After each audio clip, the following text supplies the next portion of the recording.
अच्छा, और सप्लीमेंट्स ऐसे क्या क्या चीज़ें, ऐसी हम जो चीज़ें हैं आपकी नज़र में जो सोराइसिस के पेशेंट को हेल्पफुल हो और ऐड कर सकते हैं हम उसमें? सर हमने 2-3 चीज़ों के बारे में तो बात की ही है। ओमेगा 3 के बारे में बात कर ली, विटामिन डी के बारे में बात करी, जिंक के बारे में बात करी, फिर प्रोबायोटिक्स भी हमने बताया और टर्मरिक भी बताया हमने। लेकिन कोई भी सप्लीमेंट, जैसे बाहर के देशों में तो टर्मरिक नहीं लेते हैं तो उन्हें, जैसे आपने बोला, करक्यूमिन कैप्सूल लेने के लिए तैयार हैं, लेकिन ये कोई भी सप्लीमेंट डॉक्टर की सलाह के बिना आपको नहीं लेने हैं।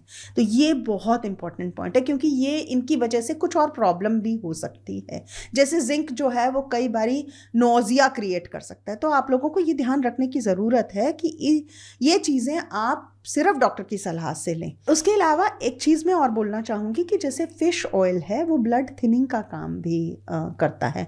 तो खासकर अगर कोई लोग ब्लड थिनर्स ले रहे हैं तो उन्हें कॉड लिवर ऑयल को थोड़ा अवॉइड करना है या कम मात्रा में लेना है। इसलिए ही ज़रूरी है कि वो डॉक्टर से पूछे बिना ये चीज़ें ना लें। वो जैसे हम पहले बात कर रहे थे कि 2-3 साल के एक्सपीरियंस से जो लोग इंटरनेट के ऊपर भर गए हैं, they do not understand this, they do not understand, क्योंकि ये चीज़ें ना प्रैक्टिकल करके पता लगता है। अब मेरे पास जैसे पेशेंट आते हैं तो हम लोग क्या कर रहे हैं कि पेशेंट आया मेरे पास, वो ब्लड प्रेशर की दवाई भी खा रहा है, वो शुगर की दवाई भी खा रहा है, वो हार्ट की भी दवाई खा रहा है। ऐसे सब पेशेंट्स में, और उसके साथ हम डाइट उसकी बनाते हैं, साथ में उसको सोराइसिस है, उसकी मल्टीपल और डिजीज़ के साथ जब हम उस डाइट को इंटेग्रेट करते हैं, वो उसके लिए एक्सपीरियंस जो इतने सालों का हमारा होता है, तो वो फिर वो पेशेंट के लिए वो प्रॉपर हेल्पफुल एक चीज़ निकल के तब आती है।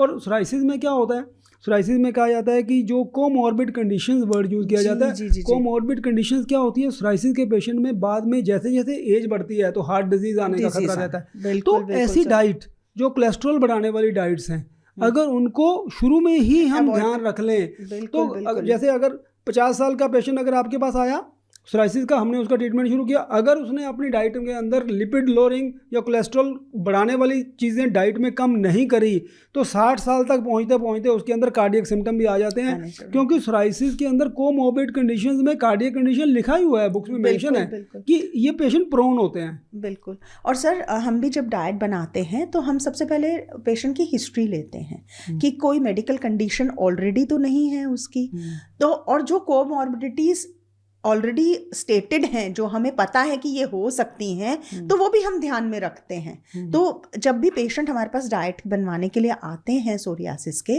तो हम पहले उनकी पूरी हिस्ट्री, उनकी फूड हैबिट्स, वो क्या क्या लेते हैं, क्या उनका डेली रूटीन है और उनकी क्या फैमिली हिस्ट्री है। कोई फैमिली हिस्ट्री होने से भी वो जेनेटिकली ट्रांसफर डिजीजेस भी कई बारी होने के चांसेस रहते हैं, तभी उसी के बेसिस पे डाइट बनती है। और कोशिश ये रहती है कि हम जहाँ तक हो उन चीज़ों को अवॉइड करें जो इन प्रॉब्लम्स को ट्रिगर कर रहे हैं, जो कोमॉर्बिडिटीज़ को ट्रिगर कर सकते हैं।